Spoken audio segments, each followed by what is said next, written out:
This is the story of Texas Tower 4. It was one of several towers built far offshore, sitting right in the middle of the Atlantic Ocean. Working on it was incredibly stressful. The weather was harsh, and if anything went wrong, the men stationed there were completely stranded, alone in the vast ocean. This is the terrifying story of Texas Tower 4. And, as always, viewer discretion is advised. Back in the 1950s, the United States was on high alert, maybe more than ever before. The Cold War was in full swing, and Soviet bombers could, at least in theory, show up at any moment. If they managed to cross the Atlantic undetected, the consequences would be catastrophic. So, the U.S. Air Force did what any tense superpower would do in that situation. It started building towers in the middle of the ocean. But these weren't just any towers. They were called Texas Towers, huge radar platforms placed far off the Atlantic coast. They looked a lot like the oil rigs you'd find in the Texas oil fields, and their job to detect enemy bombers before they got too close, giving the U.S. anywhere from 30 to 60 minutes of crucial warning time to scramble fighter jets and activate defenses. In short, if something dangerous was heading toward America, these towers were the eyes scanning the horizon on edge every second. Out of all those towers, Texas Tower 4 was the most daring of them all. It stood 63 miles, about 101 kilometers, off the coast of Long Island, New York, in waters 185 feet or 56 meters deep. It was meant to be, and in many ways truly was, a technological marvel. But from day one, Tower 4 seemed cursed. Not in some symbolic or creepy sense, but with real structural flaws. Problems in the concrete, support issues, and a constant sense that the whole thing could collapse with just one strong gust of wind. Still, despite those problems, the tower's role was absolutely vital. At that time, early warning systems were everything. With Tower 4 up and running, radar coverage reached hundreds of miles farther into the ocean, giving the United States a Cold War advantage it had never had before. The journey of Tower 4, from a sketch on paper to a full-blown ocean platform, began in December 1956 in South Portland, Maine. The construction contract went to J. Rich Steers, a firm based in New York City, teamed up with Morrison Knudsen out of Idaho. These two major construction companies were given the massive challenge of building a radar tower strong enough to survive the brutal force of the North Atlantic. And on paper, the plan looked solid. Build the tower on land, float it out, anchor it in place, and hook up the radar. And actually, a few months later, on June 28, 1957, Texas Tower 4 was successfully floated and towed to its assigned location. But that success was pretty relative. Somewhere along the way, as the steel legs rocked in the ocean swells, 2 or 3 of the structural supports got knocked loose. Definitely not ideal when you're about to anchor a massive top-heavy tower into deep, churning water. So, when faced with the decision to either bring the tower back to land or fix it right there in place, the Air Force went with the faster option: fix it on site. Now, for anyone listening and trying to picture these towers, think of a giant tripod. Each one stood on 3 long steel legs driven down into the ocean floor. Those legs held up a huge platform about the size of a football field, and sitting on top of that were large radar domes, which looked like oversized weatherproof beach balls, plus the crew's living quarters, power generators, and equipment. These towers had to be fully self-sufficient, stocked with everything the crew needed to live and work, more or less indefinitely, at least until the next supply run. But once Tower 4 was in place and the crew started anchoring the legs, rough weather moved in. The storm slammed the structure and snapped one of the braces clean off. These braces were huge horizontal and diagonal steel supports that crisscrossed the legs, helping stabilize the entire tower. They were absolutely essential to keeping it upright. The Navy came in to try and clean up the damage with underwater repairs. Their plan was to replace the broken braces with new ones that would attach to the leftover stubs of the originals. But since those stubs were basically twisted, mangled scraps, the fix required clamping collars, large steel sleeves that had to be bolted underwater around the damaged joints. It was a sketchy fix at best, and it didn't really hold. By the end of 1958, a report titled Texas Tower 4, Stability and Deficiencies made it completely clear that the structure was in serious trouble. Divers discovered that half of the bolts could be pulled out by hand. Some bolts weren't even the right size. Others had been forced into holes that were too wide, probably just to speed things up. Even with all that, the mission kept going. The radar domes were installed, 3 massive rubber enclosures filled with sensitive electronics. The tower was officially declared operational. Sure, it swayed, it groaned, and it made the crew incredibly uneasy. But in terms of extending U.S. radar coverage, it was doing what it was built to do. Now, while the Texas towers were impressive feats of engineering, living on them, especially Tower 4, was a miserable experience. Just getting airmen to volunteer for duty out there required the Air Force to get pretty creative. They ran an ad in the Air Force magazine promising 30 days on an island with amazing fishing, great food, modern housing, and free movies every night of the week. They pitched the assignment like it was a laid-back offshore resort with a radar dish. And to make the offer even more appealing, the Air Force promised 2 weeks of leave for every 6 weeks spent on the towers. It must have sounded pretty great because applications poured in. But the ad didn't mention the rougher parts of life on those towers, like the constant swaying or the bone-rattling vibrations from the radar domes and diesel generators that never stopped humming. It also left out a condition that came to be known as tower fever, a creeping sense of dread that settled in after too many days of gray skies, non-stop wind, and no way to get off the platform. That probably wasn't helped by the fact that the tower itself wasn't just unstable, it was loud. The steel legs planted deep in the ocean worked like a giant tuning fork, carrying distant groans and booming sounds up through the whole structure.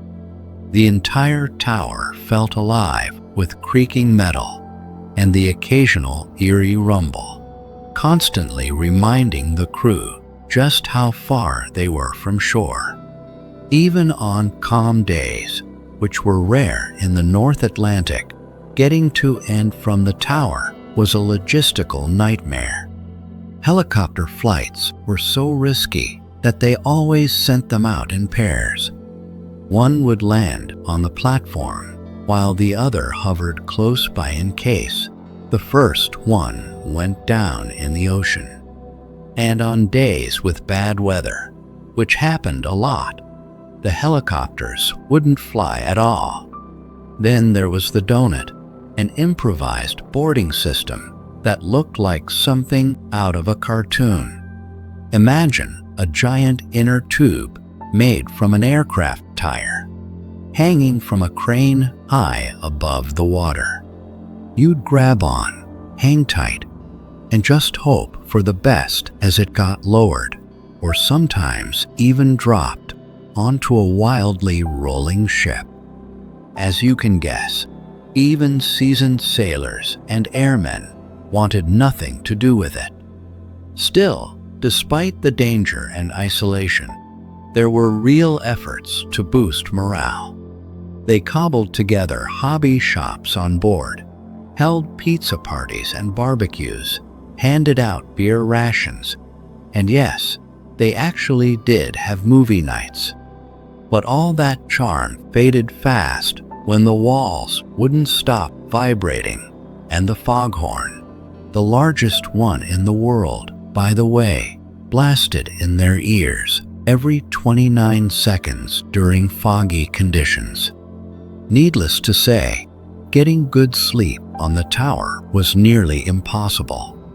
And while these towers were built to survive the brutal ocean, with design specs claiming they could withstand winds of 125 miles per hour and waves over 35 feet or 10.5 meters, it wasn't always enough.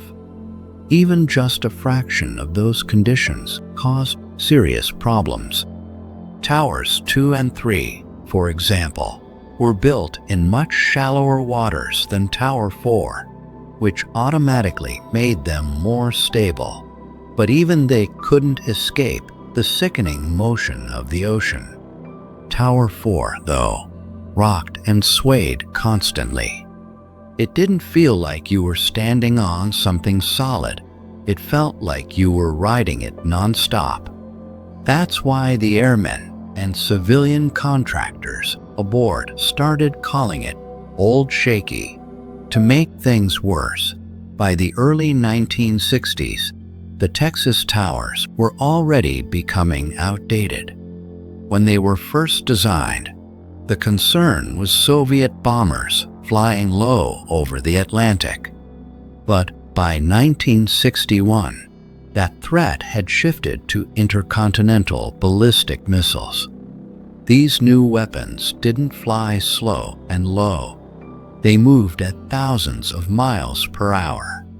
Tower 4 couldn't even detect one until it was way too late.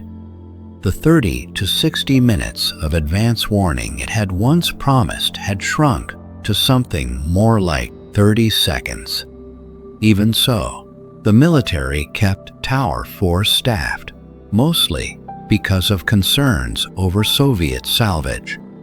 The U.S. knew that Russian ships were hanging around nearby, and if the towers were left unmanned, there was a real risk that the Soviets could swoop in, grab the radar tech, and sail off with American secrets. So the decision was made to keep a small crew on board and hold the line, even if that line was rusting and swaying in the ocean wind. By early 1961, the crew size on Tower 4 had been reduced from 70 people to just 28, 14 airmen and 14 civilian contractors, most of them repairmen. Their main job wasn't really defending U.S. airspace anymore. It was patching up a dying structure and keeping watch for any unwanted visitors.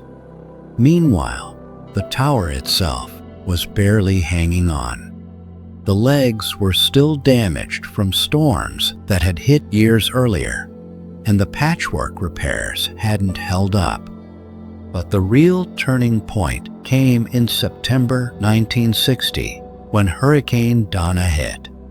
It slammed the tower with 132 mile-per-hour winds and waves taller than 50 feet, or about 15 meters, blowing past what the structure had ever been built to handle. When the storm was over, Tower 4 was still standing, but just barely. Post-storm inspections found that the underwater braces had cracked and shifted, and the tower had lost nearly half of its structural strength. At that point, it was basically one strong storm away from total collapse. But still, it remained manned. And the worst part? Everyone knew it wasn't safe. They didn't need another inspection report or a fresh team of divers to figure it out.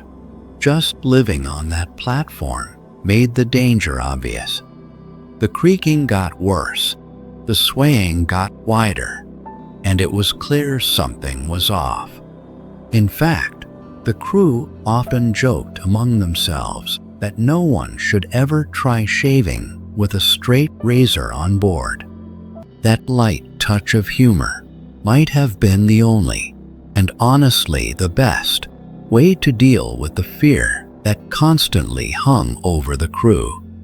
On top of that, the vibrations from the radar equipment, the generators, and even the ocean itself had also grown more intense.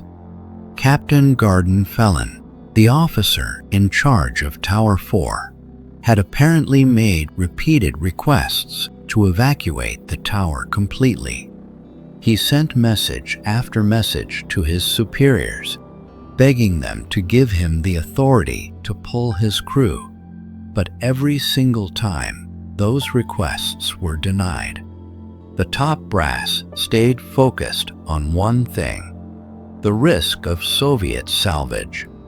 All of this came to a head in mid-January when the tower got some troubling news.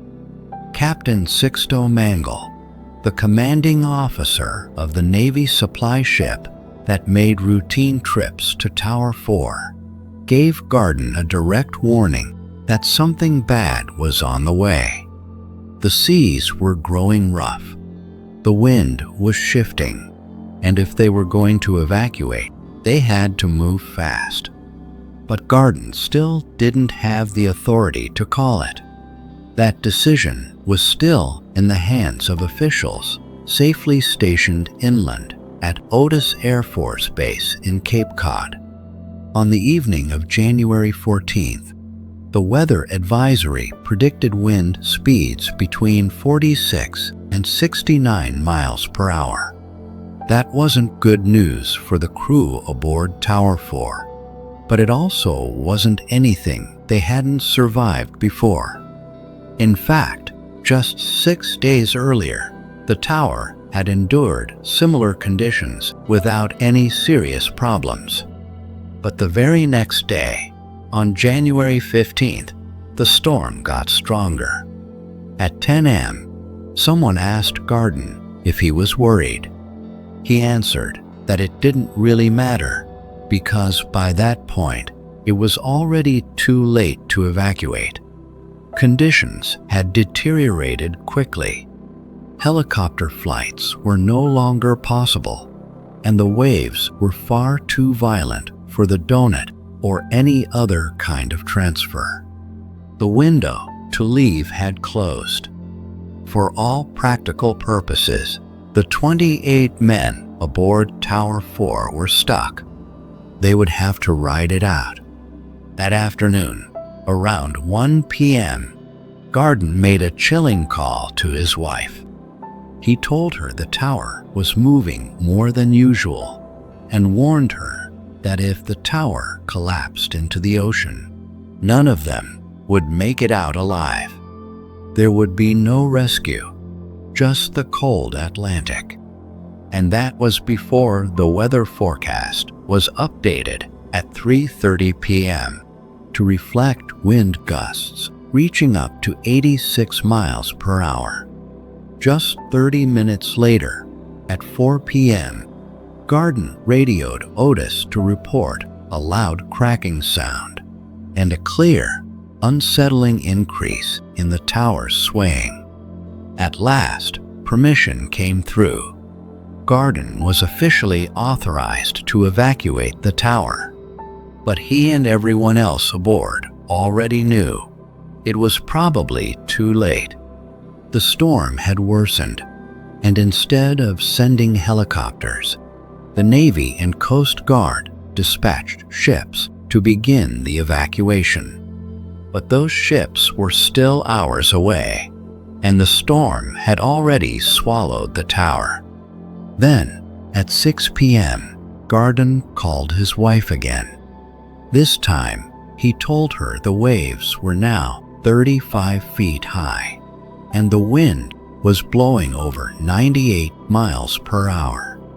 Meanwhile, the crew was up on deck, throwing classified materials overboard, including actual safes filled with secret documents, to keep them from falling into enemy hands in case the tower ended up being evacuated. Then, at 6:45 p.m., Tower 4's final distress call crackled over the radio, reporting that the tower was breaking apart. About 15 minutes later, Garden made one last radio call to Sixto, urging him to get the ship to a safe harbor, somewhere, anywhere, as quickly as possible. Sixto agreed, reluctantly, knowing it was the right call. He turned the supply ship around. He then stared at the radar screen, watching the blip that marked Tower 4 until 7:28 p.m., when it vanished completely. The entire structure had collapsed into the Atlantic Ocean, taking all 28 men down with it. Not one of them survived. Only 2 bodies were ever recovered.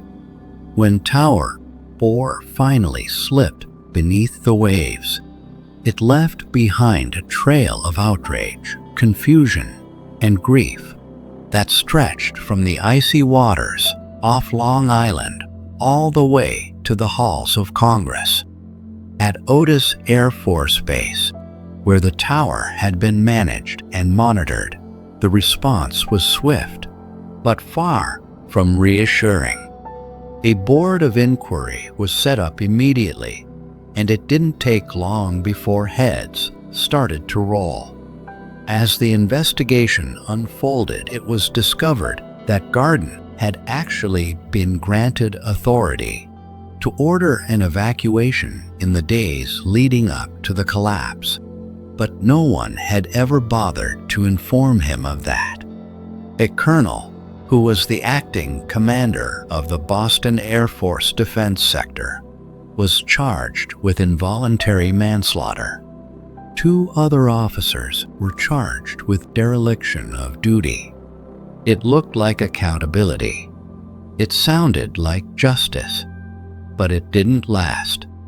By June of that same year, the charges against the commanding officer and executive officer were dropped, and by August, a court-martial board dismissed all charges against the colonel. Just like that, the legal consequences vanished.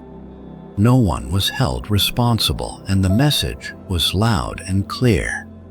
Yes, mistakes had been made, but apparently, no one had actually made them. This didn't sit right with anyone, especially not the families of the 28 men who had died. Before the charges were officially dropped, the Senate stepped in and held its own hearings. And this time, they didn't hold back. The committee's conclusion was blunt Human error was at the core of it all. Engineers, contractors, the Air Force, the Navy, every one of them had a hand on the wheel. The Navy, in particular, came under heavy criticism for how it oversaw the construction and repair of the tower.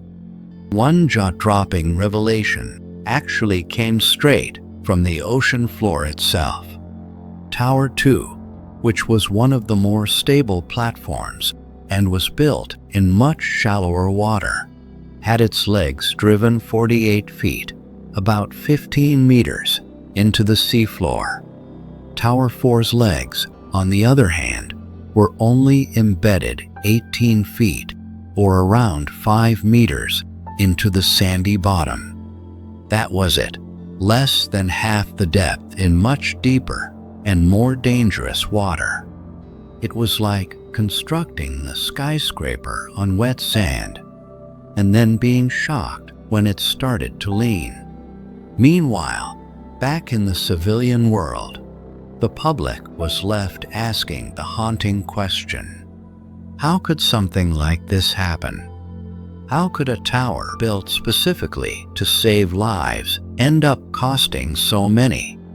Unfortunately, there were no satisfying answers, just a lot of shrugged shoulders, legal technicalities, and quietly shuffled careers.